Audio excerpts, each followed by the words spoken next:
Oh my god, okay. Let's just be funny for 2 hours. It's fine.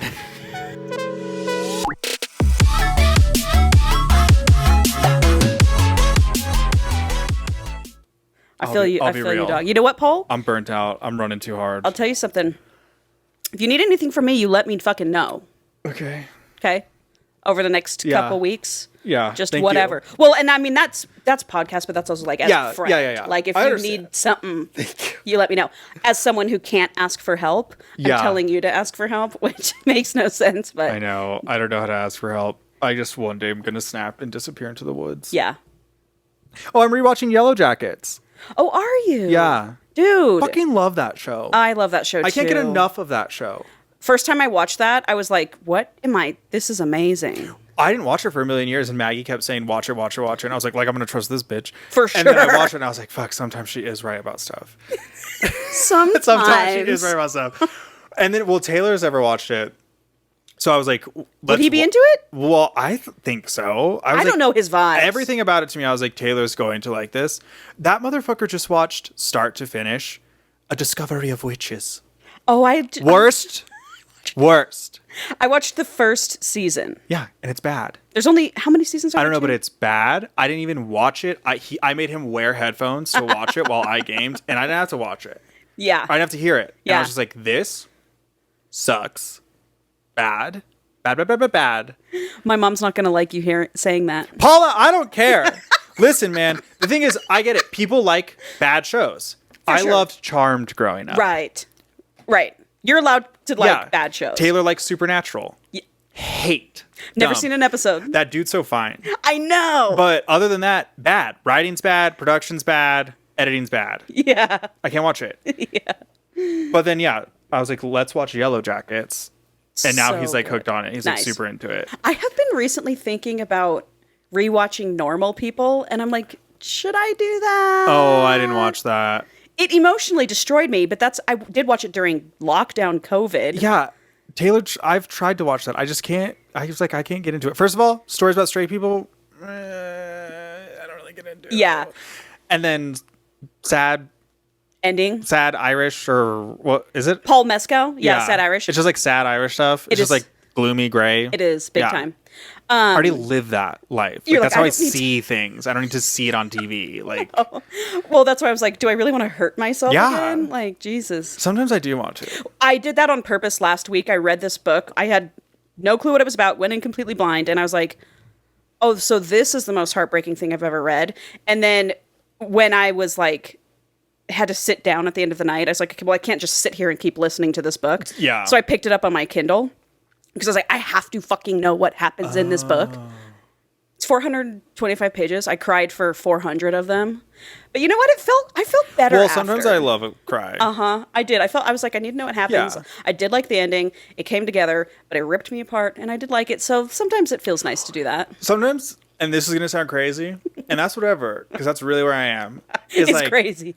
If I have like something like that where like, oh, it's like ripping me up, it's like I'll use that as like the fire starter, and then I'll just like let my mind go into like my reasons I'm sad, and then it's just like, they're everything. Your parents got divorced when you were 5, like just crazy stuff. Yeah. Kick it off and then just like let it go, and then just like sob, and then feel better. Yeah. And then bottle that back up for another 3 years, if not longer. For you. That's rinse why and repeat. I do sometimes. I'm like, could I see Paul like on an episode of Snapped? Yeah. You know? I think about like losing time. That's how I think it would happen. I think that I would wake up and I'd be like, wait, how am I here? It wouldn't be you. Yeah, but it would be me. You would have lost time. It'd be him. Right. We. Shut up. The collective we in your head. Yeah, me and me. Me, you and you. Yeah. Yeah, anyway. Yes. Don't want to get too off the rails. Whatever, man. They'll just use this all as evidence in my court case. For sure. Yeah. Well, plead insanity and show them this. Be like, yeah, I really was insane. Yeah, I bet they'd still let me craft in like an insane asylum. Oh, I would do like you could be the leader. yeah, the best macrame Dude. on the ward. Oh my God, I just pictured in that 2 seconds your whole life. Yeah. You become the leader of the group. Yeah. You're teaching them how to make their own sweaters. Oh yeah, well we're making stuff. We're making stuff. We're selling stuff. We're a profitable group. Colorado Correctional Industries, if you will. CCI. CCI. My mom, I CCI. can picture her in her shirt. Yeah. Oh God. Yeah. I think about it. Yeah. Hey, if you want to just snap one day. I don't know. I'll Well, I don't think support it'll be you. a choice. No, it won't. I don't be think it will be a choice. I think it will happen or it won't happen. Yeah. Do I have anything else? Not really, I guess. I've just been going fucking too hard lately. I'm so tired. I think this might be a little bit of a weird episode with the headspace I'm in. Well, I'm interested to see tired, this. yeah. I'm interested to see because this is a fun one. Okay, what was this one? Bride. Dying. Paul. Oh man, you're scaring What? me. We already did Bride. We did Bride 2 weeks ago. Oh no, I'm losing You're time. losing time. I'm losing episodes. Oh my God. Wait, we did Bride. We did the whole thing. Oh no. Yeah. Is it saved? I'm just kidding. It is saved. Is it saved? It's saved. All right. We'll probably check. is. It probably. No, this is Dying to Love. Dying to Love. Oh right. Yeah. Dying to Love. Yeah, and you said it was about someone who we haven't edited Bride, so I can't remember quite, but something about dying. A cult in Arizona, lesbians. Okay, dude. We haven't done the intro either. Oh. This episode is off the rails. Paul, this episode is off the rails. Woo, girl. Dude. Not losing time. Dude. It's okay, it's okay. Okay. Fuck, red flag. Okay. I will say this. Welcome back to another episode of Secondhand Smut. I'm Angela. And I'm Paul. And this is Secondhand Smut. And you're in for a treat. We're about to have a fun episode Yes, this we week. are. The episode where... No, the podcast where Angela reads the smut so I don't have to. Also, actually, you know what? What? Our numbers are doing good. I know they are. They're like kind of on a steady increase all For of a sudden. sure. I mean, we've been doing better on TikTok and posting shit. And we've Absolutely. been getting like way more views and way more likes. But I was looking at it today and it was just like, yeah, like steady, like episodes that not like fresh episodes. Like people are... Which I love. Yeah. So welcome all the new listeners. Yeah, welcome to every... This is a special episode. Paul and I we're, you know... Sometimes you're on it and sometimes you're not. Yeah. And that's cool. We're in the stretch zone. Yes. Where growth happens. Exactly, Paul. Right. But I will tell you, this is going to be very exciting. This genre of book that I read is not a genre that we've done before. And But it's not Omegaverse. no, it's the first one of its kind that I've read. It's cute. It's cute. I would give this book, Dying to Love by Reese Rivers, I would give this book like a 3.5 star. Okay. But I liked it. Well, 3.5 isn't a low rating. 100%, you're right. I'm like anything that, because I rate everything 5. Yes, you do. So I'm just trying to get better at that. Better Better than that? at that. I got you a little lamp. Oh, shut the So fuck you can read the up. back of I the need that so hard. It's crazy. Yeah, look at here. Yeah. Because I want you to read from here. It's Okay. really not that long, but I also want you to read this fine print. Thank you. Yeah. Not only am I mentally falling apart, the wheels are falling off the body. Your eyesight. My tooth was bleeding when you got here. It still is. I don't mean to laugh at your pain, Paul. No, there's nothing left to do but laugh. 100%. Okay. Oh, what? The first line. Okay. I'm like, this. Okay. The podcast is bringing me back to life right now. It's fun. I really actually need to this. 662 days since the dead rose up. This is zombie. It is. I'm so into this. Fuck. 413 days since I've spoken to another living human. 4 men who have climbed my fence looking for safety. Why choose? Why choose? There's no choosing at the end of the world. No. We're animals now. One last chance for love. Kelsey survived. I hate the name Kelsey. Kelsey survived the start of the apocalypse and thrived in the new world with help from her friends, but now they're gone. Alone for over a year and mentally broken with high anxiety, she pushes through every day trying to find the will to keep going. Same. Literally You're same. going to relate to Kelsey a lot in this. This life is my zombie apocalypse. Until 3 sweet, sexy men and one hot asshole climbs her fence looking for sanctuary. With her best friend Tara haunting her with outrageous antics, she needs to decide if she wants to keep dying a little bit day by day, or if she can grab onto what these sexy men offer her and maybe find love. Also, zombies make a few cameos. Okay, that's fun. It's a fine print. I have to get the light. This isn't a blood and gore zombie novel. It's full of comedy, overprotective men that just want to take care of her, and a ton of sexy steam that happens behind a set of double fences. Fun. It's a very fun book. It had more potential, in my opinion. I will say this has a lot of potential. It has a lot of potential. And it's not bad at all. It just, there was more. I wanted more from I'm going to make a prediction based on very little. Okay, do it. And I'm going to do it confidently. Yeah, do it. I'm going to say that this book would have been better if it would have not only leaned on comedy, and it would have made the zombies a little bit more threatening so that you could have had the funny and the scary. Yep. Zombies are not threatening at all. Yeah, I think you need a little bit of that tension to like fully round out the story. But I think it's going to be great, and I have no idea anything about it. It was really cute. I did cry in it. What was that movie? Where she falls in love with the zombie? Yeah. It was Nicholas Hoult. Yeah. He lives in the airplane. Uh-huh. God. Warm Bodies. Warm Bodies. I've actually watched that movie quite a lot. I've watched it because of Taylor like a couple times or bits and pieces of it. I enjoyed that movie. It seemed movie. like it was kind of fun. Uh-huh. Yeah. This is kind of cute like that. This was really cute. Not enough steam. Not enough sex. Oh, really? Yeah. Yeah. What else would you be It should have been a couple books, in my opinion. It could have been longer, which is kind of funny. But look how large the print is in this book. Love. I know. I was like, this is going to take me forever to read. And I opened it and I laughed out loud. 4 words per page. I was like, yes. It's a picture book. Let's get into it. Okay, so I'm going to set the world for you. Okay?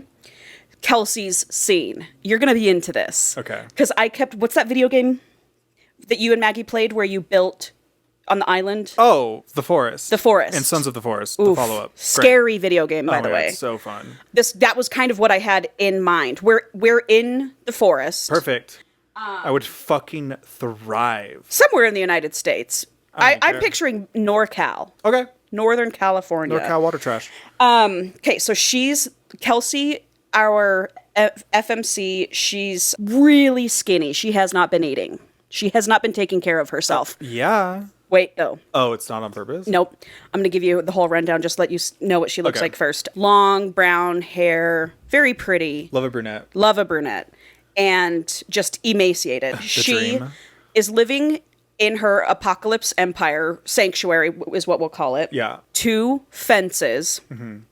And I pictured it circular. 7 acres of the land is farmland, and 2 acres of the land are solar panels and an electrical house. And we learn a lot more about this later in the book. My fucking zombie queen. Are you killing me? Kidding me? She's killing it. Then it's double fenced up against a 60-foot rock wall. This is how I build my forts in the forest. Yep, up against a wall. I'm always like, pick one. Dude, all right. The homes that are on there are 3 huge semi RV homes. Have you seen those? They're like semi trailers, but they're RV homes. Huge. 3 of those backed up against the wall because when they created this empire, she wasn't alone. It was her best friend Tara, and her husband, and then 2 other friends. So there were 5 of them. Yes. But 413 days ago, so over a year, Kelsey found herself by herself, alone. Did she have to kill them all? No. Oh. Not all of them. Just know that if you got bit, I would not hesitate to shoot you in the head. For sure. You'd have to. I would hesitate. There'd be none of that. Yeah. Oh, God. Okay, well, I'm excited to see your reaction to this. Anyway, okay, so that's her. And then around the RVs, they've built a wooden structure on top of the RVs up against the rock wall with tons of tarps so it's shaded. And then they have like, falling rock fence that they put on rock, They've got that stuff so that rocks can't come and hit down into their thing and zombies can't get in. Absolutely wet for this. Yeah. I was like, the world they created. Oh, yeah. Not only that. So she's got the 3 RVs. Then outside they've got like heaters, patio chairs, lawn chairs, hella rugs, like looking out at their 10 acres of fenced in farmland. Just past the RVs in the rock wall is a huge cave with a natural spring water in it, which is why they chose that spot. You're telling me I'm sitting here with a fucking job? Right. I want the world to end. It's like a vacation. Yeah. Are you kidding me? Right. I would trade that for emails in a heartbeat. Easily. Then inside that cave, Paul, she's made a makeshift like kitchen in there with prep stations for her to process and dehydrate and can everything. Natural spring right there. In her, and can everything in her garden.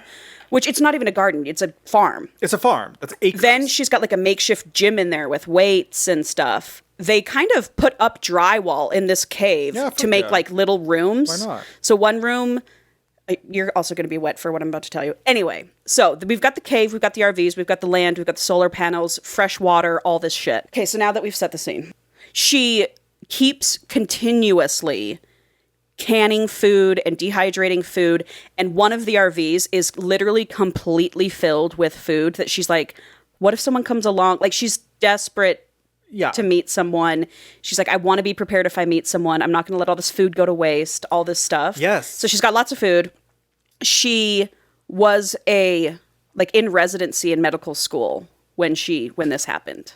This is so best case ideal. scenario. This is so fucking ideal. It's ideal. Yeah. Right. So just all that background for you. She has steadily declined mentally. So she's got 4 chickens. I was just to get a dog, bro. Yep, she's got 4. I know, I wish. This story would have been great if there was a dog. Yeah. But she's got 4 chickens. They're her girls. She talks to her girls all the time. And her dead friend Tara is haunting her. Like, she's there all the time. She talks to Tara all day long, which is nice. It's like, you got a bud. I'm like, what do you mean? For sure. You're telling me I get to have a friend and they're not actually they're not actually eating my food or drinking my water? Yeah, and if I want them to go away, I just stop thinking about them. Uh-huh. Yeah. Yeah. So she also has tried to kill herself one time, but Tara appeared and was like, I'm not going to let you do this right now. So she's just not doing good. She's not eating.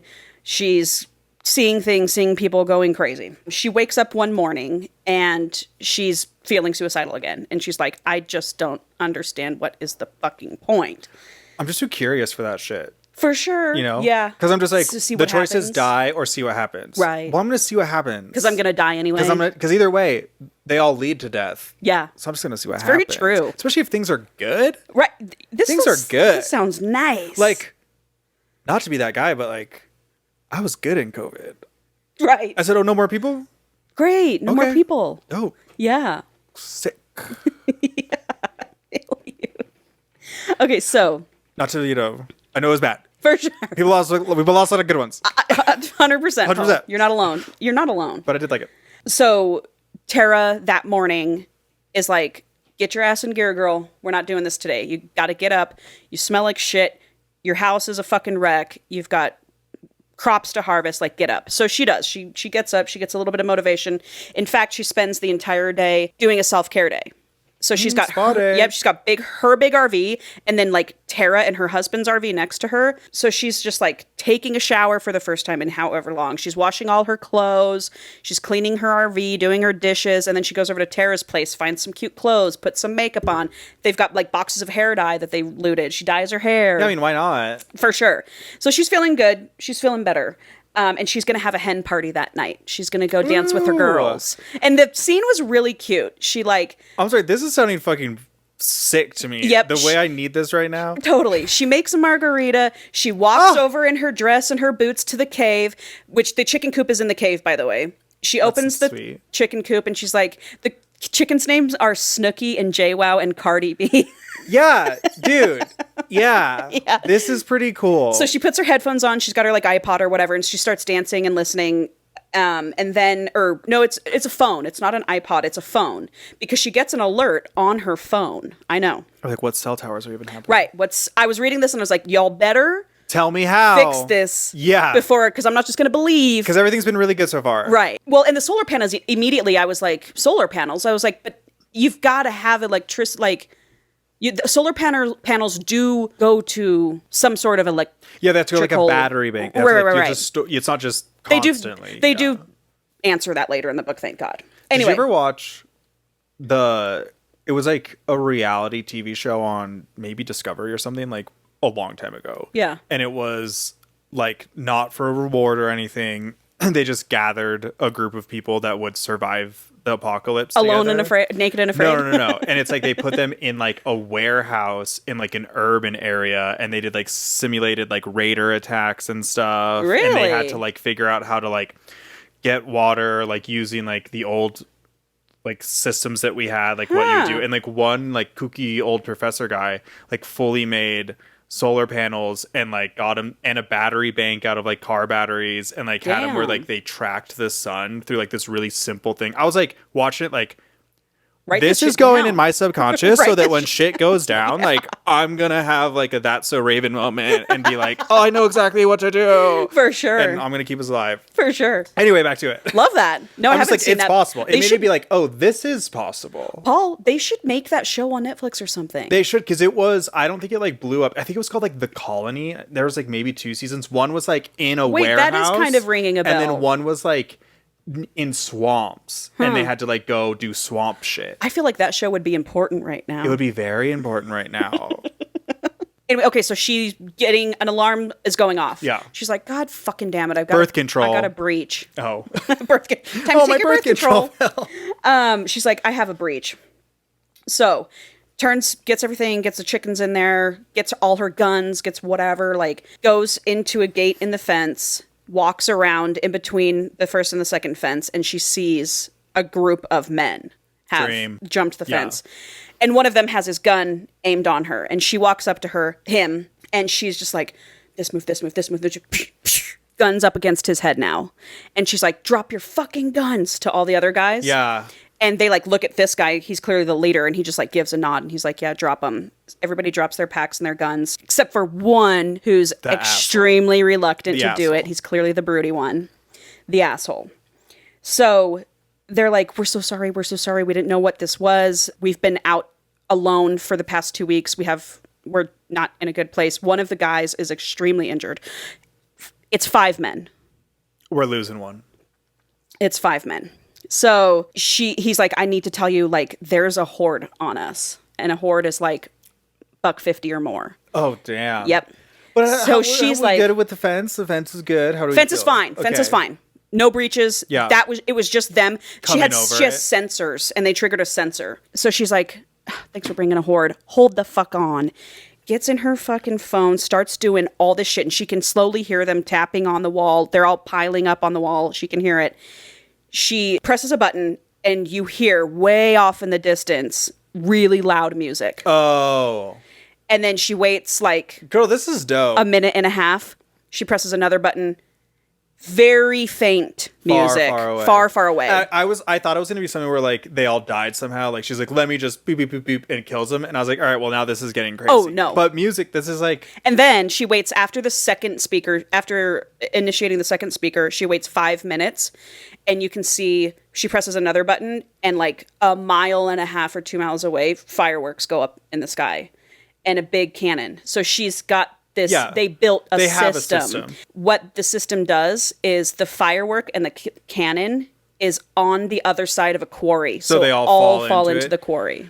I'm loving it. Yeah. I'm loving it. Yeah, this is all practical shit I would do. 100%. I'm loving it. So they're like watching her and they're like, this bitch is badass. Yeah, we're kind of shitty in comparison to what's going on here. Yeah. 5 dudes, they were not doing well. Yeah, 5 dudes one's about to die and they're running from a horde. Meanwhile, she can't even be bothered to go do it herself. She's on her phone. Right. Yeah, so they're all kind of like stunned a little bit. And so she's like whispering, but she's like, just fine, you guys can stay the night tonight. And she's kind of alluding to the fact that there are people inside her camp. She doesn't want these men to know that she's alone. Well, yeah. Right now, end of the world, a single woman should be Right. really freaked out by 4 men, 5 men. 100%. Yeah. Terrified. Yeah. So she's like, we'll let you stay in this part in between the fences, but you're not allowed to come inside our camp. They're like, that's fine. We're happy to just be on the side of the fence. We're fine. Leave us be. So Bye. Book over. So hasn't spoken to another person in over a year. So she's just like, what is going on? This is fucking insane. Didn't see this happening. Little buzzed off the margaritas as well. Oh, I forgot she was doing that. So she keeps them in the section of this fence, and I had to let him in so quick. I'm such a whore. Couple margaritas in me, and I just see fucking some men. And I'd be like, should we just get into the fuck fest now? Yeah, you could kill me after. I've been thinking about it. I've been thinking about it. Right. So she gets to her RV, and she's got that area mic'd up, and so she's listening to what they're saying, and they're just talking about how bad off they are. They're like, dude, we've got food for a day. We've got no water. We need to do whatever we can to let these people stay with them. Like, this could be endgame for us. Like, whatever we need to do, make us your bitch boy. We will do whatever we need to be able to stay here. And I will make you And so she's listening to that, and she's like, do I let these men in? Do I not? What do I do? I would need to suss it out longer. So I would need to like listen, and I'm like waiting for one of them to be like, all night she's like, these people sound really fucking normal. She was like, they don't sound like crazy post-apocalyptic men. I feel like men will go feral in that environment. Yeah, because they probably also haven't seen another person, let alone a woman. Yeah, so she's like, you can only trust gay men in this situation. For sure, and I only would. They're fucking each other. Like, they're not horned up. Totally. They're drained. Right. I'll tell you. They're drained. I'm telling you, it's the end of the world. What we're doing, we're fucking. Gay dudes, we're fucking. If you think we're fucking now? You think we're fucking now? We're fucking then. Dude. No, no loads refused. At all. It's the end of the world. What am I gonna catch something? Right. Kill me. I'm with you. The freedom. Paul, I'm with you. So she decides she's going to test them in the morning. So she kind of stays up all night and cooks like this very big hot meal for them. And she loads everything up on a wagon. She's got gallons of water, all the food, medical kit, all this stuff. Previously that night as well, she did give them like a medical kit for that injured guy. Yeah. She was like, do what you can to help here, whatever you need to do. I would be like, what kind of injury are we talking about? We'll see. Well, she immediately was like, tell me right fucking now if he was bit. Yeah. If he was bit, you got to go. And they're like, he was not bit. Everyone here is dead. Yeah. Sorry. No, and they're like, we wouldn't fucking bring him here if he was bit. I would never trust a person. Like, neither would I. If I found out that someone was like bit and then part of their group didn't tell on them, I'd be like, you're dead too now. I just you're wouldn't a liability. I just wouldn't believe. I'd be like, I don't believe you that he wasn't bit because I have no trust. I just like, Yeah. Anyway, so next morning she brings the wagon full of all this shit, and they make their introductions. So I'm going to give you introductions to these men. Perfect. This was pulled from the website. We've got Lincoln. Link. He's the leader. Okay. He's tall.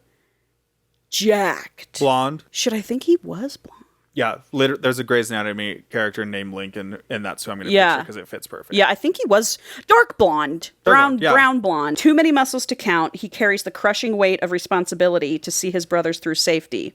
Kelsey gives him the chance to lay his burdens down, and her sweetness and crazy quirks has his body burning to be with her. Oh, she's quirky. She's different. She is. Oliver. I loved Oliver.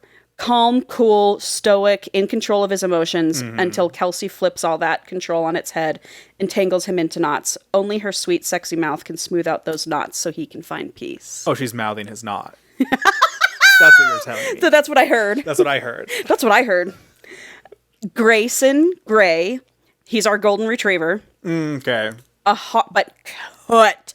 Like, not jacked, cut. V Adonis belt. Yeah. Golden retriever, hard cut body, dimples a girl would want to lick. His sweetness and charm hides a darker side that takes Kelsey's desire to the next level. Oh, he's dumb like that. Okay. And then we have Devin. Devin is a dick. Black hair, ice blue eyes. His attitude hides the devastation and guilt he lives with every moment of every day. He recognizes the darkness in Kelsey and wants her in any way he can have her. Hate sex will work. What's the bad guy from The Walking Dead? I don't know. You're lucky you don't know. I'll be real with you. Honestly, like... Well, it's like, how do I not know? There's so many fucking seasons. Like, I hate zombie stuff now because of them. like mostly The Walking Dead. Yeah. Like it just saturated the whole world for of sure. it to the point. The fact that there are still spin-offs happening right now as we speak, like I just saw one advertised on Peacock and I was like, you're doing what now? Paul, sit down. Enough already. Enough already. You know, we haven't had a good zombie blockbuster in a long time. Because they ruined it. Yeah. Just like vampires. Well, we went really hard for a long time. Vampires got ruined, then zombies got ruined, and now movies are bad. Yeah. Maybe movies will start getting into monsters next, like monster smut romance. That would be cool. I would get into that. Anyway, okay, so she's decided she's going to test them. So she goes over to Gavin. He's the injured one. And she's looking at his thing because she's like a doctor, basically. Yeah. And what she does is she takes a big, huge sack of guns and ammo and all that stuff and just sets it down and then goes over there and just like tending to his wound. To see if they're going to grab it. To see if they're going to grab it. And of course, Devin the dick reaches for them immediately. And she's like, well, I gave that a shot. Guess they're just going to have to fucking go. So what, but was it actually a bag of guns or was it like fake? She didn't have any magazines in them. That's what I was going to say. Yeah. It was a bag of guns, but she didn't put any, they weren't loaded or anything. So she's like, sees that out of her peripheral, takes her like ninja star, flings it over like one breath's hair away from Devin's hand. Kelsey. Oh yeah. Kelsey. And Link thinks in his head, he's like, oh, she shouldn't have done that. He's going to like that a little too much. Oh. So and he's like, stops, and she gets her gun, and she was just like, aims the gun. That was a test. Aims the gun at his head, and then he walks over to her, gets on his knees, and I like that. Like, begs. He was like, do it, just fucking kill me. If it means that my family can stay, just fucking kill me right now. I'm so rock hard for that. Yep. And she starts shaking. She's like, because he keeps begging and begging. She's like, I get it.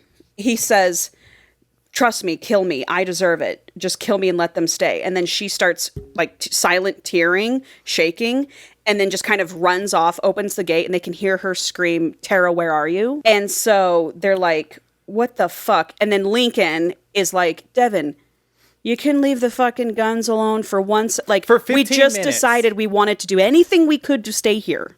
Or at least you could have just said, hey, is this a bag of guns? Can I look at these? Right. Like, are you giving me these back so we can go? Yeah. So Lincoln's like, they're like, what are we going to do? He's like, we're going to fucking sit our asses down here, tend to Gavin's wound, and grovel when her and her people come and beg them to let us fucking stay. Do they ever kiss each other?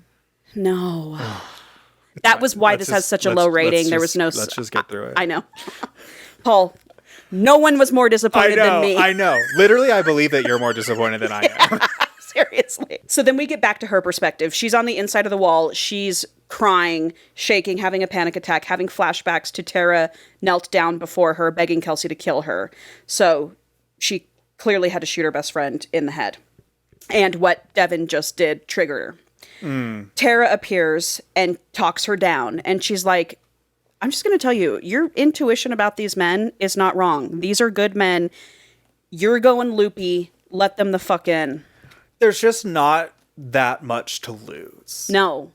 Like, I get you have it nice, but also you're alone and you're sad. And you keep almost killing yourself. Right. So, like, I guess, I don't know.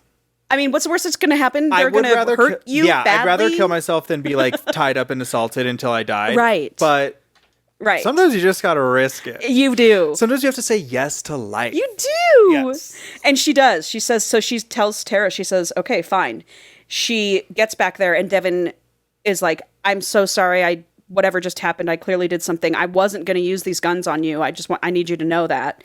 And she's like, I've decided to let you in. I can be like a little forgiving because in this situation, I would always want to have a gun on 100%. Well, and he said that, he goes, I was never going to use the gun on you. I just feel naked and I feel really weak out here without a gun on me. Like, I need things that kill things over there. For sure. Because if you come over here, you're going to bite me. Right.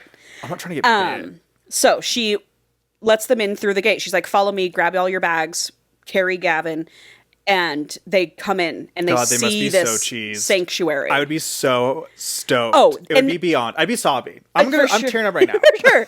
And reading it was really beautiful. Like, they saw the corn stalks, they saw the solar panels, the electrical house there, the RVs, the tarps, they just can't believe it. I would lay down my life and dedicate it to her and they be like, do. I will fucking keep this protect place. you at all costs, yeah, bitch. And yeah. Yeah, which is how it should And be, we're and going it's to what make they a do. litter of kids. They also see like a makeshift guard tower that someone built, that they had built 2 guard towers. I'm like, Dev, up there. 100%. With a gun. Yep, sniping. Yeah. They're noticing. Lincoln's like, she's walking ahead, and she's like talking to herself. Yeah. They're like, she's unwell. They're noticing she's emaciated. They can hear Give her. her a break. For 100%. We got to give everybody a break. Well, and they're not zombie like, they apocalypse. don't at all ever one time in the book say she's crazy. Yeah. They never say that. They were just I like, would. something's going on. Oh, in real life, we would be like, this bitch is fucking crazy. I'm like, this bitch is crazy, but she got mad hella Right. food. No, they're like so sweet to her. Well, I'd still obviously. be sweet to her. You be crazy, I'll be sweet to you. I'm fucking crazy. Lincoln is just like, are you guys seeing anybody? Yeah. There's no one around. Yeah. Don't you think someone would be in that guard tower with guns Or on us? do you think that like people would approach us if we entered their So they're just kind of like, compound? what the fuck is going on? So she gets up to the RV and she's like, oh, okay, well, you guys can have this RV.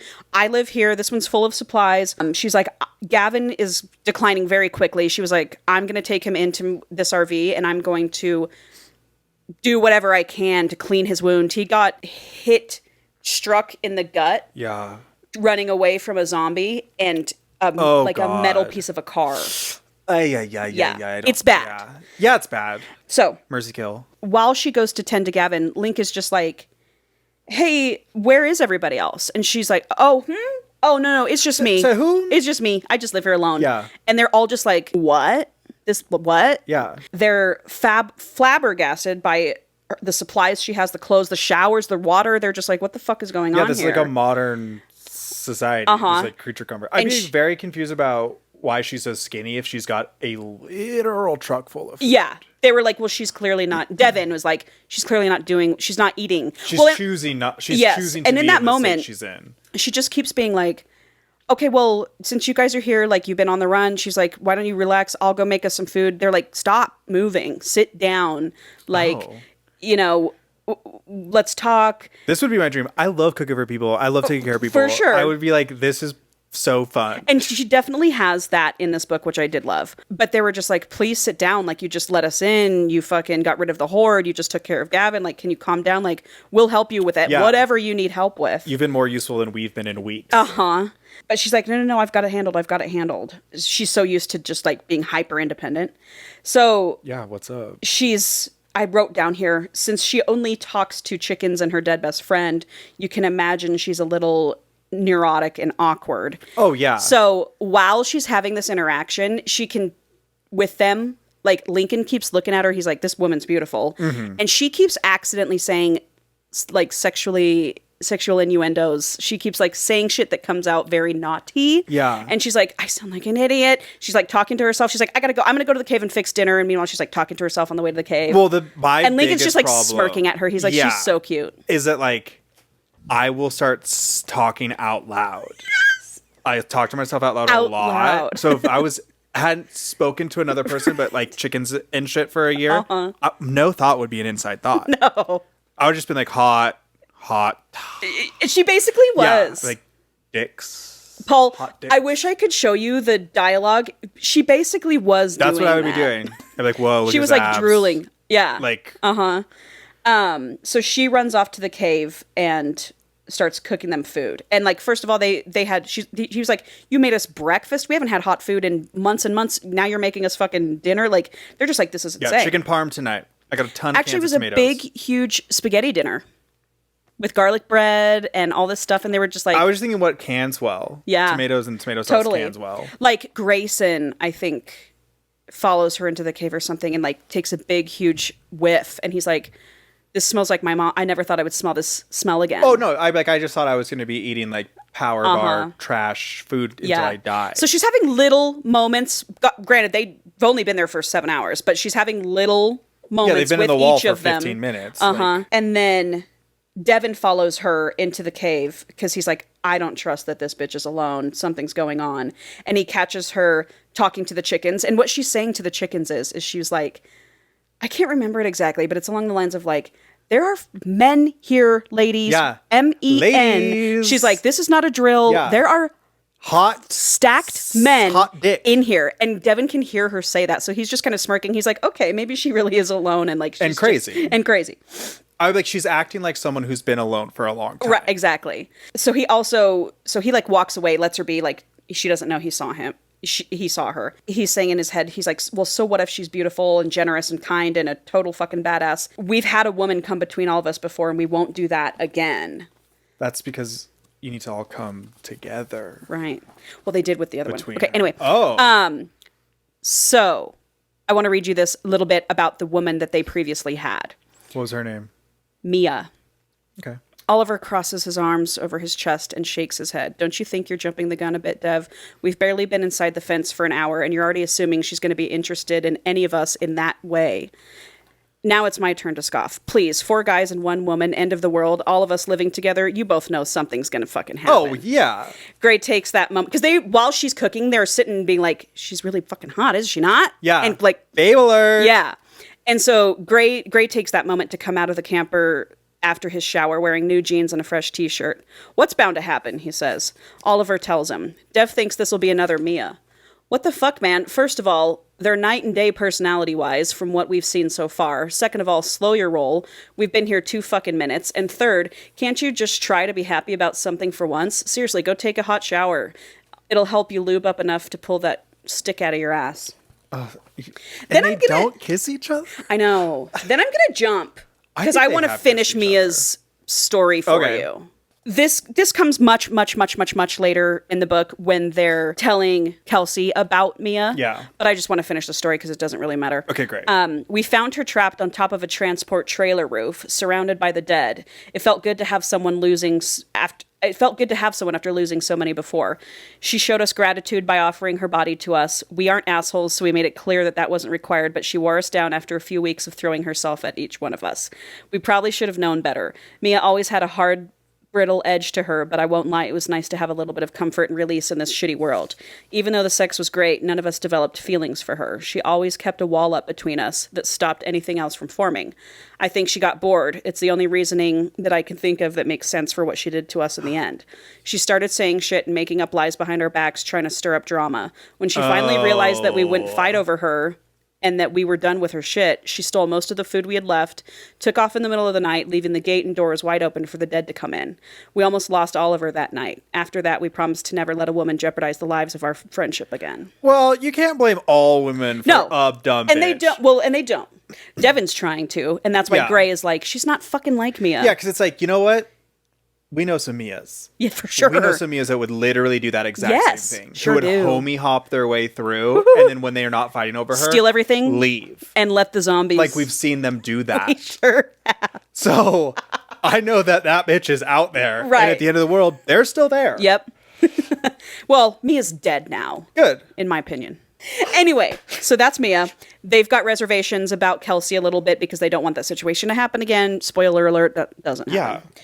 So they sit down for lunch, and she gives them the whole rundown. Okay. Which I'm going to give you now. Ryan and Tommy were fucking nerds. Obviously. I was like, this obviously was set up by other people. Yep. They engineered the entire camp. Ryan and Tommy were married to Lisa and Tara, and Kelsey was single. All 5 of them worked endlessly for 7 months. Yeah. To build the sanctuary, the traps that are miles out. Even 7 months is pretty impressive. Yes. And a secondary cabin 5 miles away. In case shit gets... This is how I play the forest. I know it is. This is crazy. Right? I love this book. I'm like, what is this? Yeah, make this gay. For real. Make this gay. Just send it back to me. One day, Ryan, Tommy, and Lisa left and never came back. And Dev is like... Why'd they leave? To get supply. They had to go do something. And Devin looks at Kelsey and is like, what happened to Tara? Because he's heard her talk about Tara so much. Yeah. And she just like looks off into the distance and she can see Tara's ghost just kind of like leaning up against a tree. And she just has a panic attack. She just starts getting panicky and Oliver can tell. And so sweet stoic Oliver just like puts his hand over her. Yeah, Oliver's the one I'm in love with. Yeah, I like Oliver. Their story, anyway. It was a good book. Okay. I just wished it had gay shit. Yeah, the fact that they're not. I know, because what you find out about them later, you're like, hello. Kiss. Anyway, so he like still puts time. his hand on her and he's like, hey, why don't you come show me your crops in your greenhouse? I'd like to see everything. Yeah. So he's immediately in tune to her emotions. He's, everyone's got to bring something to the table. He's in tune to her emotions. So he's admiring her while she's going through everything in great detail in her greenhouse. Like she's just happy to have someone to show it off to. And he's like, she's kept all of this up for 400 days. Like, because this it's is like, crazy. Like setting it up, obviously a feat. Right. But not letting it to run into the ground by yourself. Yeah. To even know how all 10 the acres? systems work that long would be like yes. a lot. Well, and we learned this later, but I will give you something. Ryan and Tommy prepared for their own death just in case, and they wrote everything 100%. down. I would be like, that's literally rule one, because otherwise this is all pointless if the people are dead that know how to use it. For sure. So they have an intimate moment. He kind of like walks up to her and gets close to her, and like they're just like, oh my God. Yeah. So they have an intimate moment where they're just about to kiss, and then Golden Retriever Grayson comes in. Well, what's the bounding problem? through the door, and he interrupts them. And he's like, hey, Gavin is declined. Like, he's taking a turn for the worse. Let's just fucking... take him out back. Take him out back. So after examining him longer, she's thinking about his wounds, about his symptoms and stuff. And she's like, this guy has tetanus. Oh, fuck. His jaws locking up. His can't move. She's like, he's going to strangle and die. Yeah. Kill him. Right. Mercy, kill. So he's got tetanus. Kill him. Kill him. So she figures out he has tetanus. So she's just trying to keep him happy. So she just gives him a big, huge drip of morphine and keeps him on morphine. Now, we do learn something very interesting in this moment, Paul. She's addicted to morphine. Why wouldn't you? Interested to know your thoughts. Find it. She's got a ton of it. I know, but if I had a ton of it, I wouldn't always have a ton of it. No, fuck no. Yeah, I'd have a ton of it for about 2 weeks. 2 weeks. We learn in this moment, she says, we're going to keep Gavin in this room locked inside the RV because when he dies, he'll turn. So it's like that. It's like that. Okay. They bite you, you turn. But when you die, you turn. Yeah. It's got to be in the air. I can respect that version of it. So they're keeping him. She's like, oh, so that means you all need to sleep in my RV. Oh, no, Oops. boys. So she ends up. Another great reason to just kill him, by the way. Yeah. But whatever. The space. Yeah. So she ends up like falling asleep on the couch RV. When she wakes up, she's in Lincoln's arms. How'd that happen? How did I get there? Oops. I These big, huge, strong arms. I slipped and fell into your arms. Wrapped around me. Oh, no. So she gets up, she sneaks out, doesn't wake him up. She's like, Jesus, they've been here for one day. I'm waking up in his arms. I almost just kissed Oliver in the greenhouse. What the fuck? I wouldn't question this for a second. I know. I'd be like, let's keep going. It would have already happened. Yeah. But Tara's ghost keeps popping up and be like, bitch, go for it. Oh, I thought you were that she was going to be like, don't do it. Oh, no, like, she's how like, dare you cockblock me Tara's from like, the other side. Tara's like, you better fuck every single one of them, and if you don't, you're an idiot. Yeah, because I'm dead and I can't. Mm-hmm. Oh, I'm sorry. That was just lunch that she cooked for them, where she told them all this. Now we're at dinner. So what, they had a nap?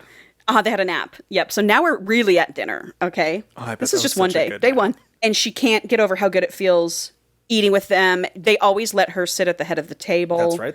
That's right. Yep. Well, because this is her goddamn house. It sure is. And they recognize that. And they will.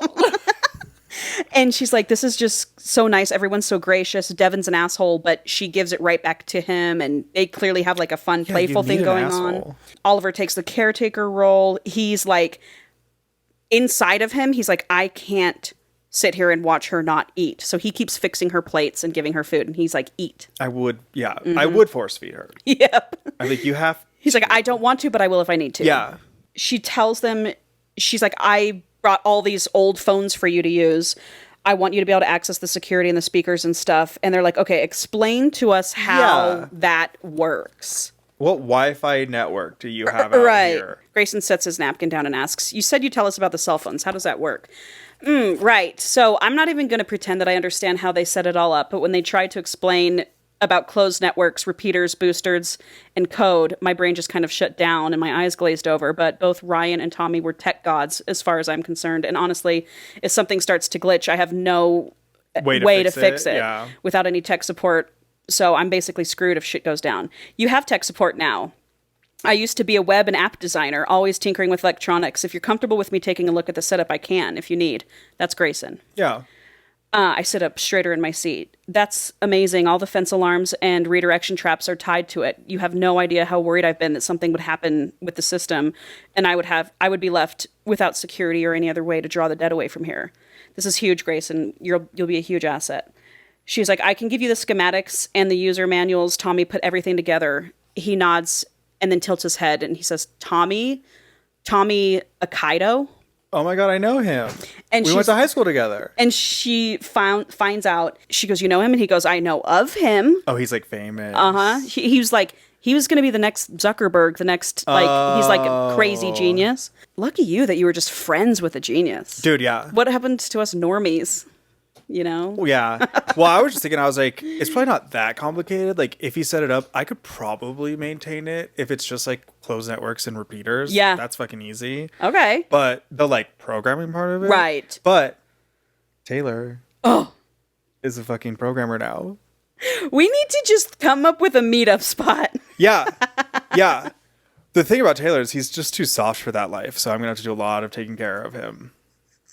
He is soft. Totally. He would, if I got bit, he probably wouldn't tell people. Yeah, I could see that. And if he got bit, I'd kill him. and that defines love. And that defines your relationship. Love. That's 100%. You have to. Yeah. I'm not getting eaten by Taylor. No. Jesus Christ. Fuck, dude. So then she explains how the water works, the spring, the rainwater barrels and tarp systems for the gardens and irrigation. And she's got a black water tank set up for all the waste. Yeah, it's pretty insane. Yeah, what? Dude, this is dope. But she keeps trying to do everything. She's just so not used to having help. Well, yeah, of course. Cleaning the dishes, fucking doing everything. So they have to like push on her shoulder and be like, please sit, Kelsey. Yeah. You've been busting your ass doing this for so long. Like, just let us help. I also just don't want like you guys touching my shit yet, though. Yeah, for sure. It's been a day. Yeah. So that night, they're all asleep in the camper and they can hear her in her room thrashing and screaming and having nightmares. And then they watch her swing the door open, run out, and sit on the couch out on the patio. And she pours herself a glass of whiskey and starts smoking a cigarette. Amen, sister. Mm-hmm. And Devin just watches her, and Devin and Lincoln watch her do that. And Devin's just like, God, she's so fucking sexy. Yeah, that's so hot. Yeah. What a hot way to handle He's like that. this tortured girl just smoking a cigarette. 100%. Would. Where'd you get all these cigarettes? Yeah, she's got cartons. You'd have to. Yeah. Or just grow your own tobacco. Yeah, you could do that. So the next day, she's running outside they wake up to her running around outside in the skimpiest clothes, again, because she's just not used to having people there. Well, yeah. And she's chasing around her escaped chickens, and they're all just kind of like chuckling at her, like she just looks crazy. Yeah, kooky. Uh-huh. But they're all like, while they watch her do this, meanwhile, no bra, tits flop, and nipples. It's the end of the world. We're not wearing bras. Like, that's crazy talk. Maybe a sports bra to run so they don't get you. But if I'm at the compound, never again. Free the nip.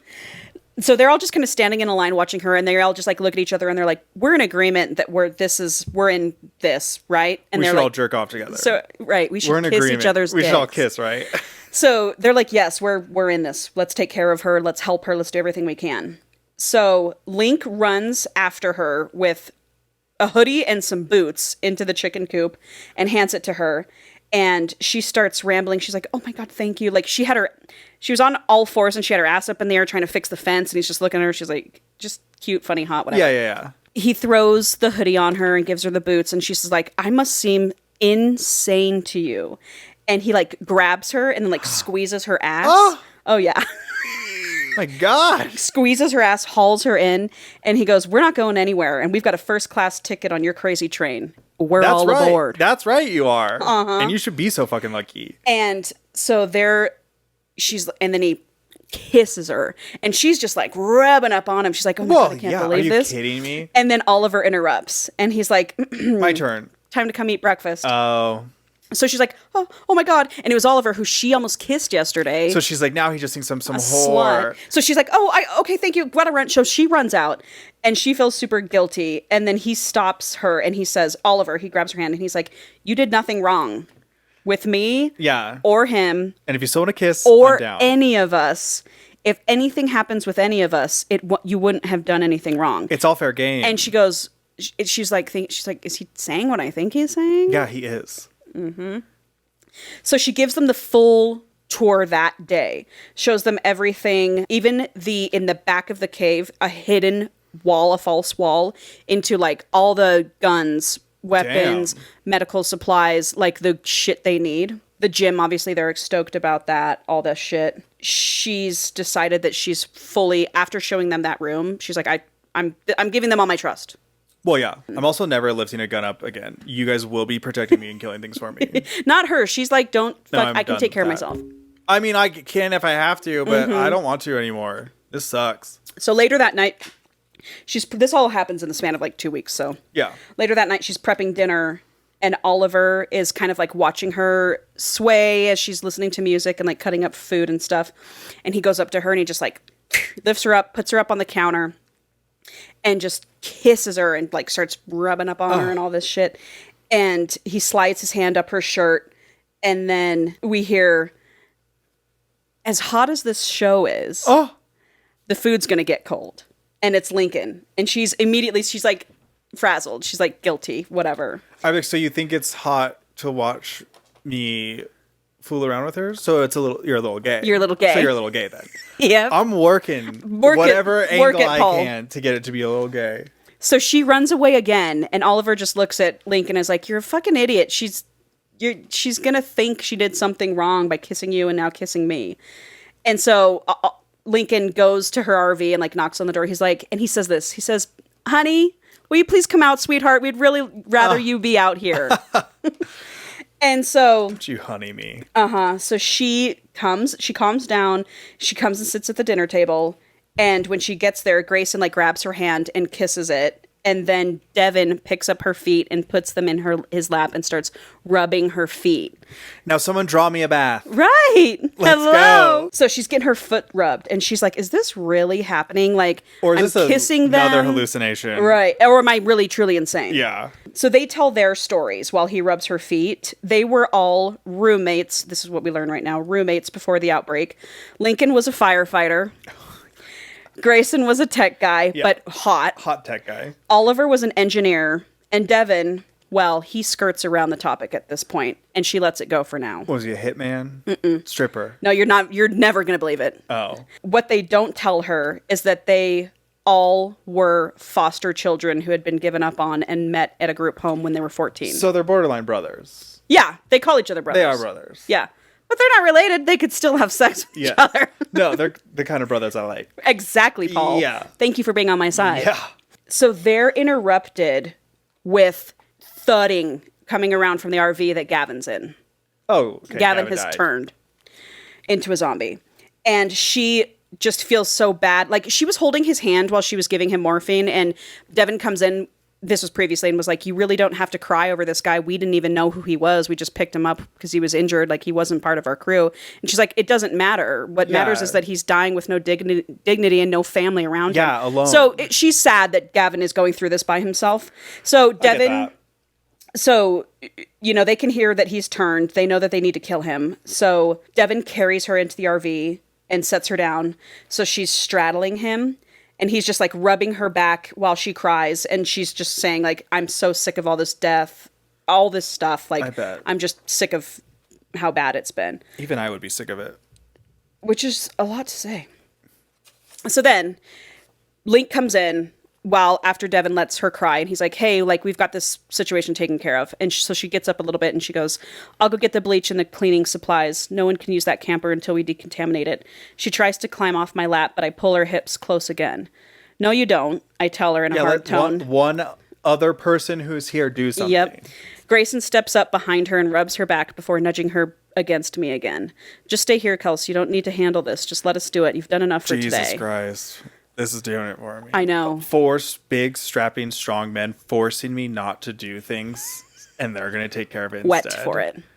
She sits back didn't up, know. pushing away from my chest, but her hands are still on it when she scowls at me. You're not the boss of me, she says with a hint of pout in her tone. My lips curl up a bit and I can't not push her a little bit. No, but I could be, in the best, most satisfying way you can imagine. My fingers spread out to cup her ass and I pull her center up against the bulge in my pants as I dart in and nip at her bottom lip. What the actual fuck, Dev? What are you guys doing? Is there a bet? Did you all bet to see who could fuck me first? What is going on? So she's just like, you know. No, the best is who's going to fuck you last. My grin grows wider. This is how I like Princess the best. He calls her Princess, which she hates. I would hate because she's like, I'm not a fucking princess. I'm the queen. Look at everything I've done. Oh, yeah. So anyway, my grin grows wider. This is how I like Princess the best. Flashing eyes, spitting mad, and not with a crack to be seen. No bet. That's not something we would do to you or any other woman for that matter. So she's just, you know, like, why are you guys really so lucky into me? that these are stand-up guys. For sure. Because as far as I'm concerned, this is not what Would happen. the average 4 men that I No. can think of if they got She together and would any do other- in this situation. She know, any Which is other sad woman would be. and gross. Yeah. But Anyway. true. So she says to him, she's like, would I just make my rounds with all of you and then choose? That's a recipe for drama. I don't do drama. That's bad for survival. And while she says this, Devin like takes the clip out of her hair and starts like massaging her head and kissing her neck. And he's like, so don't choose. Why Don't choose choose? between any of us. We share rather nicely and we don't do drama either. And he's saying this while he's kissing her. So she's like, what am I? I'm helpless. Yeah, I can't say no. And then he turns her over on the bed and they're just grinding on each other. And he's like touching her breasts and kissing her. And then they get interrupted. She finally, after all that, she gets up and he's like, this isn't over. Yeah. And she bolts into her garden. And she's like, this is just over.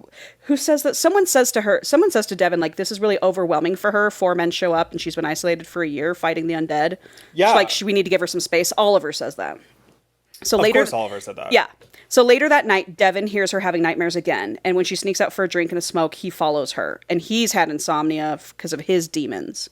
So he sits her on her lap and he's like, why does Tara haunt you? I know you're being haunted by Tara. Yeah.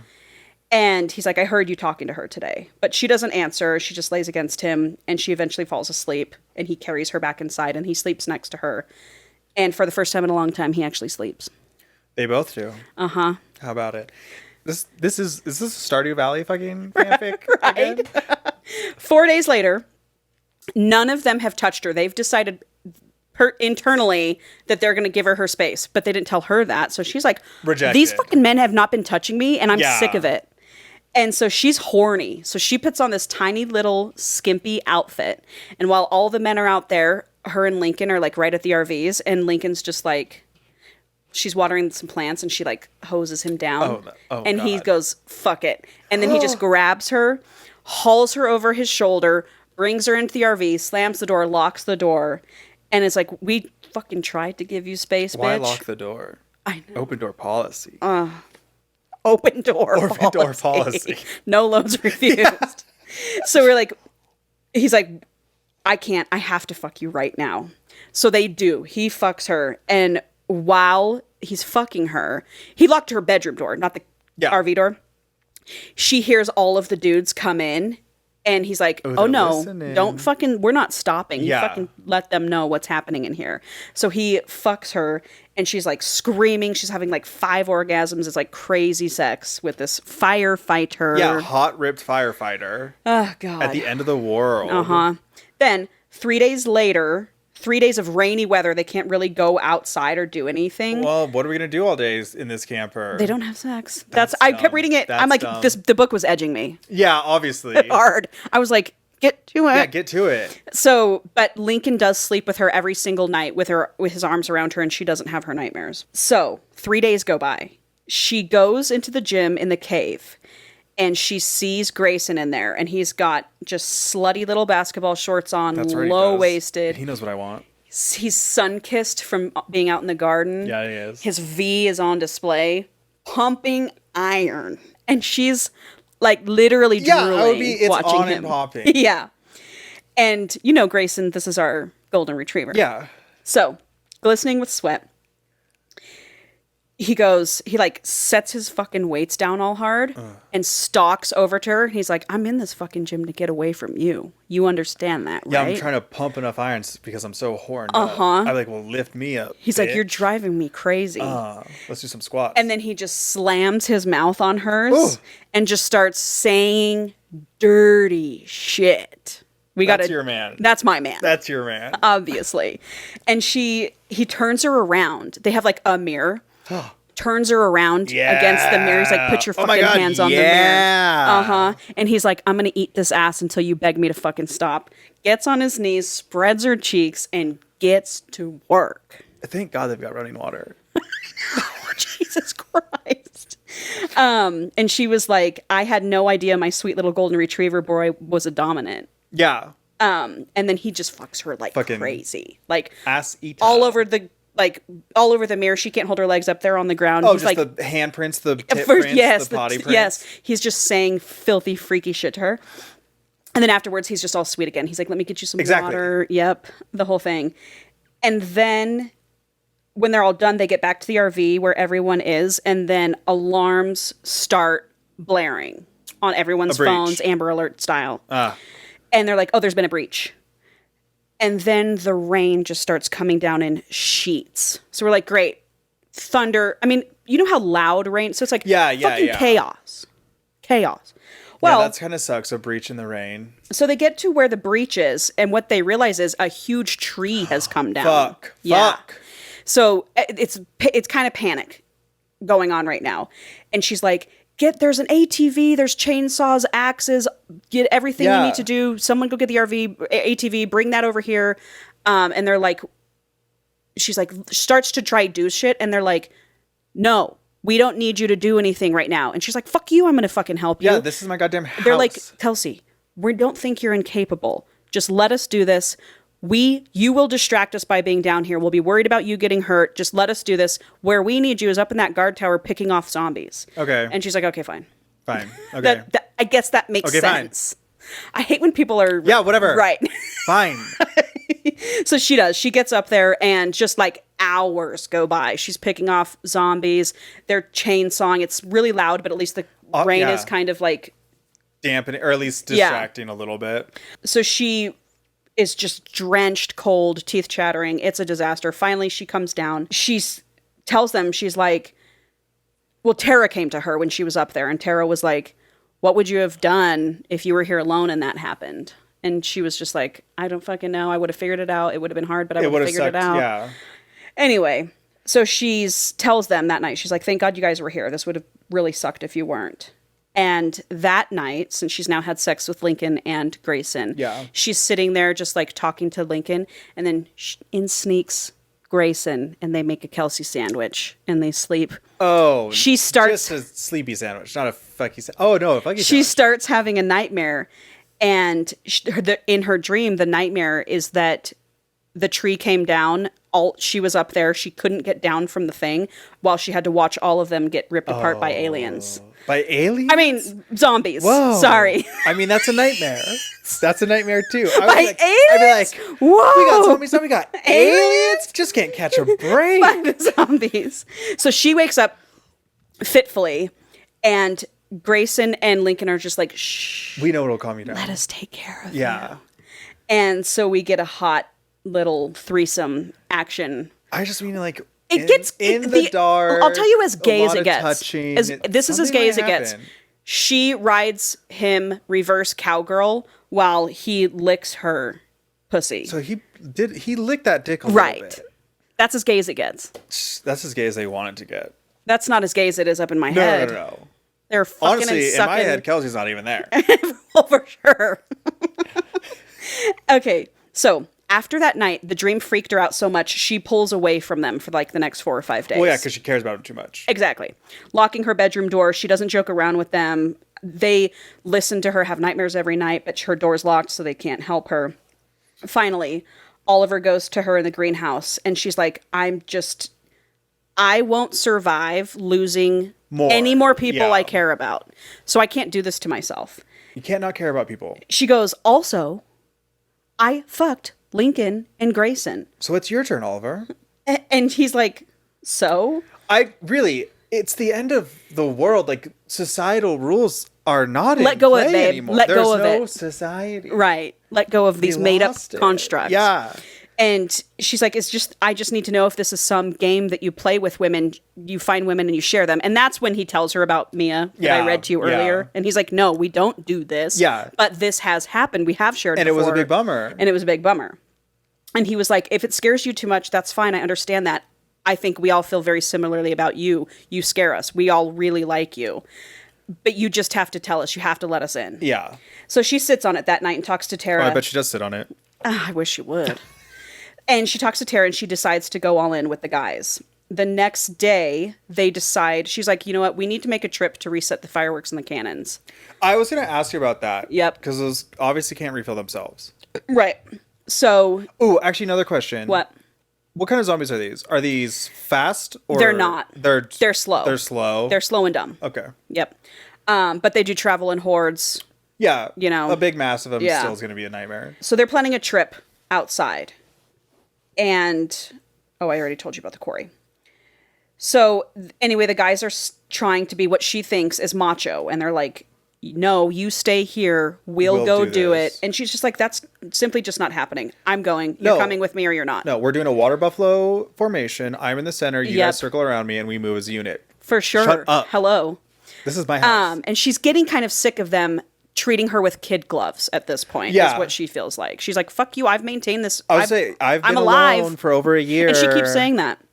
Anyway, Oliver drew the short stick, so he has to stay behind. So her, Gray, Link, and Devin are Why going to does go. someone have to stay behind? Just in case something happens to home base. Okay. They don't want any zombies getting in there. I guess that's smart.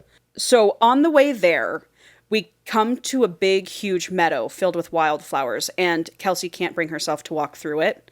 And Devin steps up next to her, and he's like, "She's out there, isn't she?" And it's where she buried Tara. And she can see Tara running around in like a flower crown. Yeah. And she's like, "I see her doing that right now, but I don't know that she's actually happy, you know, whatever. She's just stuck on this Tara thing." Yeah. So they go around the field.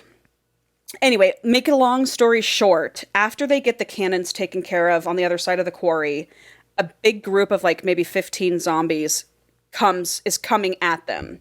And she starts like fucking knifing them, doing all this shit. And she looks back and the guys are not doing anything. They're standing there looking at her, looking at the zombies. They're all kind of stunned, standing still. All right, boner killer. Yep. And she goes, "What the fuck are you doing? Fucking kill these zombies. You're distracted. This is how you get killed, is by being distracted. Just fucking kill them." So she kills all of them and she looks back at them and she's like, "Get your fucking heads out of your asses." That just gave me the ick. Like, I can take care of myself. You don't need to. You need to take care of y'all's selves. Yeah, like you were frozen because you wanted to help me, but you weren't fucking killing any of these zombies. How the fuck have you guys stayed alive this long? They barely did. That's true. She goes, "I won't put a bullet in someone else's head again." That's why she uses knives. To like them. To them. Okay.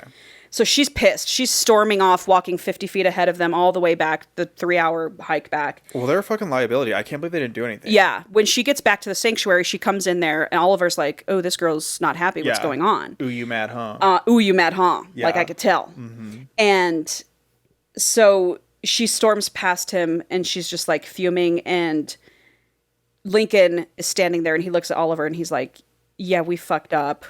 So you should probably go, like, help I'm her like, if you didn't kill can." even one? They might have killed one. I would be like... Someone might have killed one. At least one. But it was like, "What are you guys doing? Stop staring at me. Fucking do this shit. Take care of yourself. Take care of me." Yeah, take care of me. Don't make me kill all these zombies. So Oliver follows her into the RV, and she's in the shower, and he's standing there, and she's like, "Well, are you going to stand there, or are you going to get in the shower with me?" You're going to fuck me. Yep. So they have a shower sex scene. Finally, Hot. she's I having love shower sex. Yep, she's having sex with him. And it was kind of interesting. I couldn't really understand the positioning of it. That he ended up on his knees on the shower floor. What was it, reverse cowgirl? I don't know. I was like, "Oh, okay, that's not how I would have shower sex, but I'm into it." He's on his knees. He's on his knees on the floor. Riding him? Yeah. So I was like, if you're on your knees in the shower, you're sucking my dick. For sure. No, he's on his knees and she's riding him. I was like, it just sounds like it hurts. Nice shower. Your knees a little bit or something. Anyway. So he Now it's been a couple weeks. It's been a few weeks going. But anyway, so he picks her up out of the shower. They get dressed. He takes her back into the bed. And they open up to each other a little bit more. And then they make love again. And then at the end of it, he was like, I need to tell you, I'm falling in love with you. Oh, yeah. I love you, Kelsey. Yeah. I'm the softie. Yep. So the next morning, she has a heart-to-heart with Lincoln and Gray. And they all also profess their love for each other. She's like, I love you, Lincoln. I love you, Grayson. I love you, blah, blah, blah. Everyone's in love. Except for Dev. Uh-huh. She has a heart-to-heart with them, being like, what you did yesterday was unacceptable. I'm in love with you. You're in love with me. And I understand what's going on here. But, like, we need to come to a compromise. You're not going to keep treating me like I'm fucking some princess that Devin keeps calling me. It was cute for a week. Right. But, like, we're so far beyond that. And they're like, I know. We'll get our shit together. Yeah. You can handle yourself. If anything, let's just go ahead and establish that Lincoln's no longer the leader. I'm the leader. Yeah. And she is. Treat me like a general. She's El Presidente. Yeah. She's the whole thing. Don't treat me like a little China doll. But while they're having this conversation, Devin's there. And Devin is like, so I'm just going to sit back and watch you get hurt at some point because you think you should be some badass something. Am I going to sit back and watch you get hurt at some point because you think you're some badass something? Go fuck yourself. So then he storms off. Good. While he's stewing, he goes up into a guard tower. Like 45 minutes goes by and he's kind of watching her in the garden. He's watching her walk around the perimeter, whatever. He's just stewing about his internal demons. And then an alarm goes off. And he can see her immediately. All she carries is like a knife on her. Yeah. Run to the gate and then in between the fences. And he's like trying to get down, gets a gun, tries to run after her. And he's like, God damn it, fucking just wait for one person. I agree. Yes. Don't go alone. Buddy system. 100%. So she gets out, opens the fence out into the world and can see that like a garbage bag has been stuck in a tree and it's waving and it's attracting sound. And so she slashes this fucking zombie. She kills him. She turns around. One grabs her and he's watching this happen. One grabbing her. But then she quick comes and slices its head off. And then she walks past him and she's like, make sure you lock the fucking gate up. And then she gets back inside. Okay, that's hot. For sure. Then he comes storming in after her and he's screaming. He's like, you have a fucking death wish. And this is when it's all kind of coming to, he goes, I understand that you can't leave Tara. Do you want to be here or do you want to be with Tara? You have a death wish. You couldn't wait 30 seconds for one of us to come fucking help you. You have no idea how many zombies were out there just now. That was reckless. I will not stand by and let you be reckless. Yeah. Is what he's saying to her. And it's like, if you're run out and you're in like skimpy clothing with a knife on you, it's like you're asking to get bit. You are. You should be fully like leathered up. Teeth cannot get through. Yeah. So he's just like, you have a massive lack of self-preservation, and he's stuck on it because of what happened to him. Well, but it's mental illness, babes. We'll get there. That's right, Paul. So the other guys are pissed too. They're just like, we just came up with a compromise to start. We all just said we loved you. Right. And you're going to just fucking run away. And now you're trying to die? Yeah. You made me love you, now you're going to die. And they're just like, you have to stop this. I have to do everything alone bullshit. It's hard to get out of that mentality. Yeah, it is, for sure. Big time. So she follows, they're like, and then Dev runs off, and they're like, you really need to go talk to Devin. So he goes into the cave. They're going to fuck. And, this is interesting. So he goes into the cave, and she's just like, I'm sorry, fine, fuck, I'm sorry. I shouldn't have ran off alone, I'm sorry, but you're a fucking asshole. He seems like the type that cries during and after sex. He could. He doesn't, but I could see that.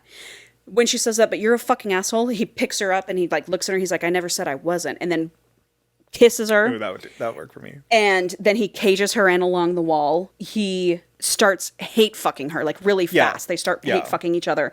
And when they're done, they're still fuming mad at each other. The fight's not over. Well, time to go again. But I just wanted to read this little bit to you. She yells at him. She goes, Christ's sakes, why do you have to be like this? Why can't you just be like, what, like the others? Is that what you're going to say? Why can't I be like the others and not just love you right away? He goes, I can't let myself feel that for you, Kelsey, because I can't trust you with it. and I can't trust me either. Why? Why can't you trust me? And why do you think I have a death wish? It's because of Tara. I can't trust you because I think in the back of your mind, you haven't quite decided whether you want to stay or if you want to be with her. Tell me how many times you've held a gun to your head since the time she died. Once. Just like one time. Just like one. And I didn't even pull the trigger. And you're going to tell me in this situation, everyone's not allowed once? Right? You should get like 15. For sure. I choke in a gasp and look past him at Tara, who's just popped in. Right there. She just showed up, didn't she? He asks. My eyes bounce from Tara to Dev and then back again as the first flutters of panic start in my chest. He knows I'm fucking crazy. I don't know what to do. Whatever. Kelsey, look at me, he barks. She comes when you can't deal, when it's too much, right? You won't let her go and you won't let whatever happened go, and it's eating you up so bad that you're keeping her here until you decide if you can find the courage to go with her. Oh, whatever. Kelsey, I can't trust you because you might actually decide to go, and then where would that leave me? It's basically the same thing she was saying with her whole dream. Like, I can't care about these people because I'll lose them. For sure. So, in that moment, we have a breakthrough. She tells what happened to Tara. So what happened was when Ryan, Tommy, and Lisa never came back, Tara was beside herself because Ryan was her husband. Yeah. And she was like, we need to go find them. So they had a truck. They kept going. And Kelsey was like, Tara, we got to go back. We're going to run out of gas. We have to go back. We have to go back. There's a moment of panic. They get out of the car. Tara didn't see the zombie under the car. She gets bit. Very small and quick on her ankle, but she gets bit. Cut the leg off. So total just panic between these two women at this point. Like, because Kelsey's like, my best friend's dying. You're dying. Now I'm alone. Like, just all the processing. Everything has gone to shit. So when they get back, the progression was slow because it was such a small bite and it was far from her brain, but whatever. And Tara finally one day was just like, please, before I turn, kill me. I'm happy to go. This is my silver lining. I want to be with Ryan. And Kelsey, because your emotions are so haywire in that moment, is pissed. She's like, I'm so glad you're fucking happy. Well, yeah. I'm now alone in this world. I would be pissed too. Right. It wasn't her fault. She got bit. No, but I would have cut that leg off. Kelsey knows that. But, she's just... So she ended up pulling the trigger. Tara's like, I'll put my finger on it. You just have to fucking pull it. Kelsey pulls the trigger and shoots her in the head, and she shoots her while she's mad at her.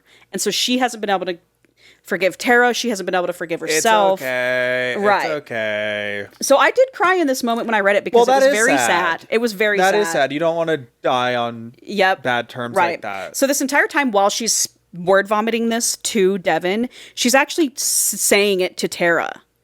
And so there's like this huge moment and Devin's just holding her, letting her cry and break down. And then he has his breakthrough. Okay. He tells her he was abused by his parents before going into foster care. And then he had like a really meaningful relationship with one of his middle school teachers. So that made him want to be a middle school teacher. Oh, like appropriate. Yes, very appropriate. So Devin was a middle school teacher. And the day of the outbreak, kids came running in from recess. They're like 12 years old. They're middle school. Having been bit. No one knows what's going on. No one knows there's a fucking outbreak. No one knows what's happening. So the school goes into lockdown.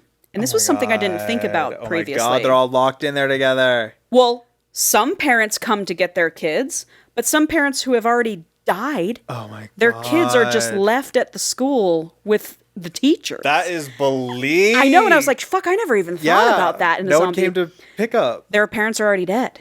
So that night, they've got like 200 kids in the auditorium sleeping, and then he had watch from like 11 p.m. to 2 a.m. And then all of a sudden, all these kids start to fucking turn. Well, yeah, It was very sad. Yeah, the way auditorium full of zombie children. So Devin, he's like, there's blood everywhere. And not only that, I've got my students who I've known since however long screaming my name. Oh, Mr. Something, help me, Devin, help. Like help screaming me, as they're being eaten by my classmates. Being eaten. So he just starts wasting these little fuckers. He tried to save some, but they were already bit. He made some, he got himself high enough up that whatever. But for 3 days, he was locked in there with these zombie kids before Ooh, Link. that'll do, yeah. Before Link, Gray, and Oliver found him. That'll do, yeah. Yeah. So he's fucked up, and every time he's tried to kill himself 3 times now, and every time he puts... What's all this try? Oh. There is no try. There is only do. At the end, Yoda. At the end of the world. Right. So every time he closes his eyes to pull the trigger, he sees his kids. So they see the ghost, whatever. It's breakthrough. Yeah. It's a beautiful moment. They're going to get better. They're going to get okay. They're going to get okay. They're going to get okay. So some time goes by after they have that breakthrough. That breakthrough is basically at the end of the book. Yeah. And it's beautiful. Everyone is happy and healthy. Like, it's been like maybe 6 weeks or something. Yeah, Kelsey's eaten. Everyone's in a nice routine.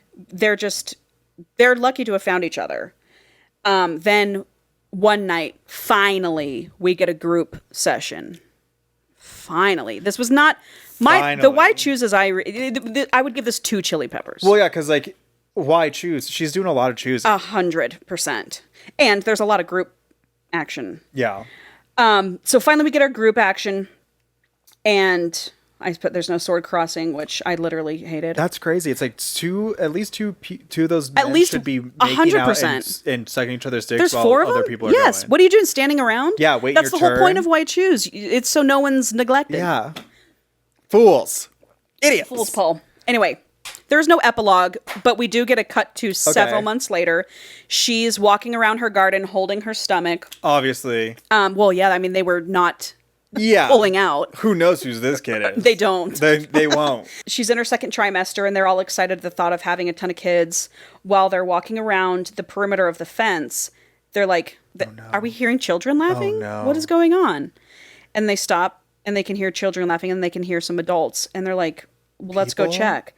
And they open the fence, and there's a mom, a dad, and 2 little kids. Thank God, because that gene pool is about to get real That's rough, exactly- dude. It was about to be a lot of stuff I'm going like, this on. author was in my head, because as I'm reading her being pregnant, I was like, she's pregnant. I was like, well, that kid's going to have a shitty fucking life. He's never going to get laid. No. And if he does... That's a problem. That's a problem. So, and then, boom, I turn the next page, and now we've got more people. I was like, thank God. I mean, we still need more. We still need a couple more. We And still they need a probably few do more. over the years. But yes, so we kind of just, I am assuming that family moves on to the thing. They're already making plans to expand the fence. They want to have more kids, all this stuff. The end. Great. I wouldn't expand the fence. I'd add another fence. I Yeah. don't expand fences. Yeah, and then maybe like a system of gates or something. I just need wall after wall. If Yeah. anything fails, we can always retreat farther back. For sure. Yeah. So that was Dying to Love. I loved it. Was it fun? I needed that. That was so good. I'm glad you loved it. I had a blast reading it. Like, I was kicking my feet giggling. It was really there's some really cheesy and corny dialogue, sure. but I thought the author did a really good job of like bringing it all together, Yeah, and it was I fun. love that setting. I'm so into that setting. It made me. I was hard for it. Yeah. I would not have expected it to be. I mean, I get Dying to Love. Yeah. I told Did you. not I told see you a last week. zombie I said, Paul, apocalypse. you're never gonna get it. Never gonna get it. Never gonna get it. And I didn't get it. But I thought it was great. I loved it. Nice, I'm that glad. was really fun. I'm glad you I did. needed that after the past. Good. Like A win is a win. a win is a win. Well, next week. Okay, yeah. We're gonna read something called Entity. Entity. Yeah, and I think you're gonna like that one. I think I'm too. gonna like that one too as well. Entity. Okay, I'm just gonna start and see where it goes. 'Kay. I don't have the full thing yet, but I'm just gonna start. Okay, I think Entity is about a homicide detective in New York City. Ooh, love it already. He's like I always have all of my characters. He's going through it. It's not good. He fucking just got divorced because he's... Single dad? No. Okay. And that was like a point of contention. It was like Oh. he was married to his job. They were always supposed to have kids, but the timing was never right. Yep. And so he's just, he's recently divorced. Maybe in the past 3 months, he's moved out. He's in a really Sad man apartment. Man apartment. Very, very sad. I'm picturing it right now. And things have not really been going well at work. He hasn't solved a case in a very long time. And he's got a stigma now in the precinct of like, if he gets a case, it's gonna go cold. Yikes. Like all of his cases go cold. Embarrassing. And so like he's even like maybe potentially at risk of being demoted back down to just a police officer. Desk job. Yeah. And so he is just like not doing good. But luckily, he is attractive. I'm picturing a very hot He's man. A very hot man. He's a very hot man. 45. Yeah, definitely in his 40s, crouching on 50s. Okay. And he's in his like, you know, we just like meet him and he's sad and you're finding out all these things that are going bad. And he is living in this really shitty like apartment building. And one day there's a body found and it's just like on the same floor as him. And he I might be seeing where this is going. Like, I might not. They're like, well, fuck, you were the first one on the scene. I guess it's your case. And then even the cops that are there are like, guess this one's never getting solved. Like, whatever. And then as he's like, you know, there and he's like assessing the crime scene or whatever, a little fresh out of the academy, like she never went. She's probably like in her early 30s. Yeah. And she didn't do the like traditional became a police officer, worked her way up to detective route. She actually is like very, very educated and got a bunch of crazy like degrees and stuff and then worked for the FBI for a while. But then she did not like the FBI or something happened. Okay. And so she's now transferring in as the rookie on the homicide department. And I love her already. And they're like, yeah, fiery redhead. Oh, yes. Love that. Doesn't take no for an answer. Fuck yeah. And she comes in and they're like, you're, you know, rookie's with you, cold case. And that's like, his nickname. That's his nickname. And so he's just like, this fucking sucks. Yeah. You know, the last thing I want to do is like take on this person. So obviously it's a grumpy and then like, but she's not like bubbly. She's just like hyper, she could almost be like, almost like autistic, like Savanti. Yeah. With how good she is at like connecting the dots and things and seeing patterns and stuff. Yeah. And she's like stunning. Oh, I'm picturing she's stunning. her stunning. Doesn't wear a lot of makeup, has the natural look. So she wears makeup. Just a dusting of freckles. Yeah, it's like something that she learned in middle school from one of her friends, but she never had a lot of friends and she does not have friends now. And she lives alone in a very OCD clean serial killer looking apartment. Yes. But whatever, so she's on the scene and they're in there and I mean it seems like a pretty cut and dry case. Husband kills wife, wife's dead body, husband's in the back of the patrol car. And they hit the scene and they're going through it. Everything's just like whatever. And they're like, oh, maybe you're going to solve this one. It's so like cut and dry or whatever. And then while they're like saying that, she's looking around and like she moves the body and in blood behind it's this crazy symbol. Cool. And she's just like, what, you know, what's this? Right. And so then she immediately is like, oh, like connecting dots, like whatever. And he's fucking over it.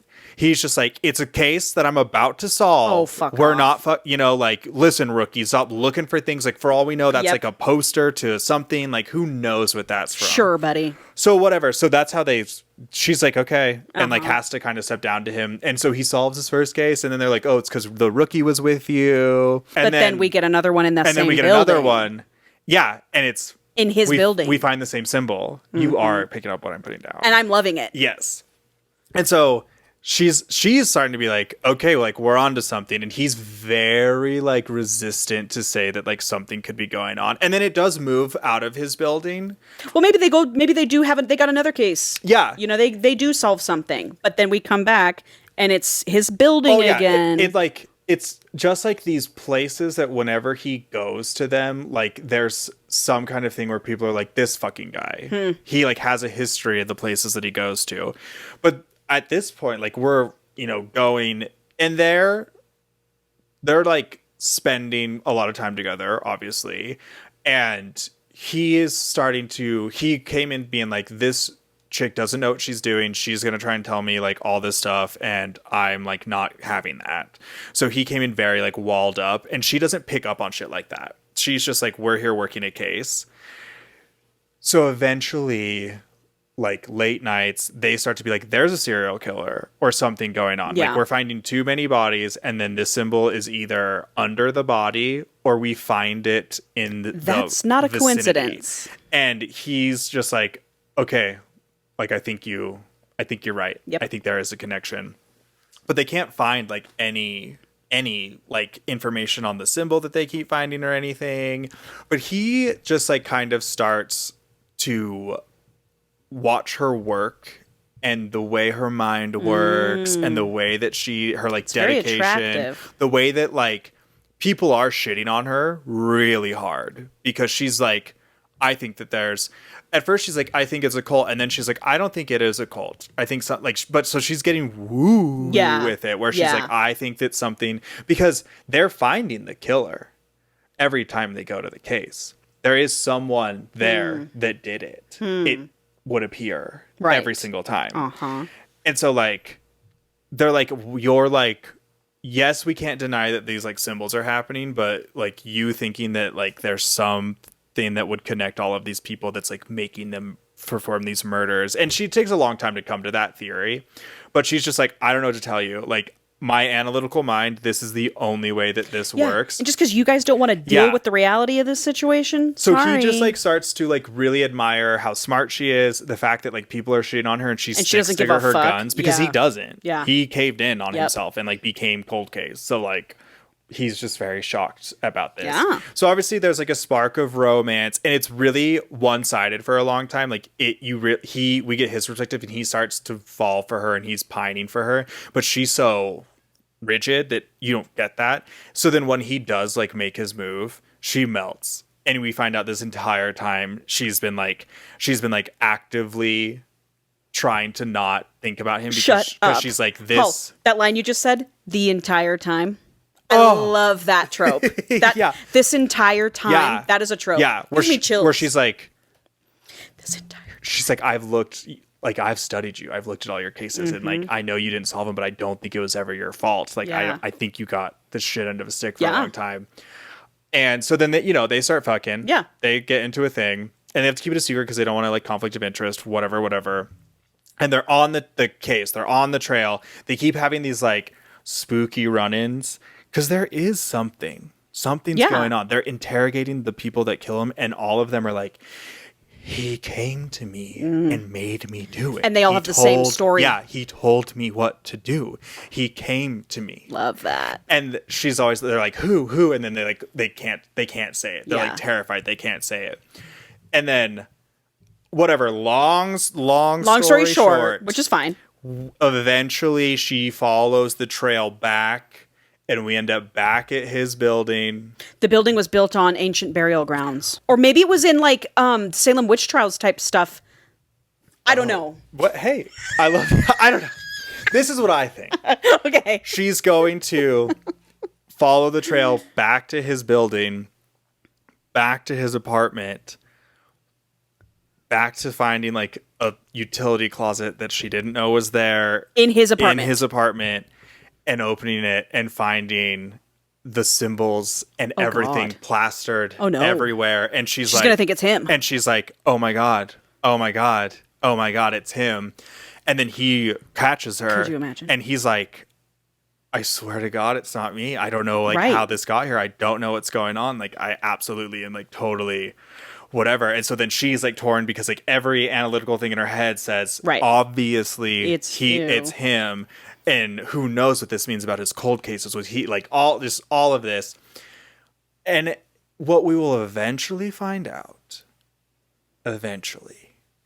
is that way back when he first stopped solving cases, there was like a particular case, and they hint at it throughout the book about this case, the case that made him stop being able to solve cases. And it's like, it was like the death of a child killed by their mother. And it just like fucked with him so bad. And it takes till the end of the book because he's repressed this memory so much, but the symbol was there. Oh. And no one knows that, but he saw it.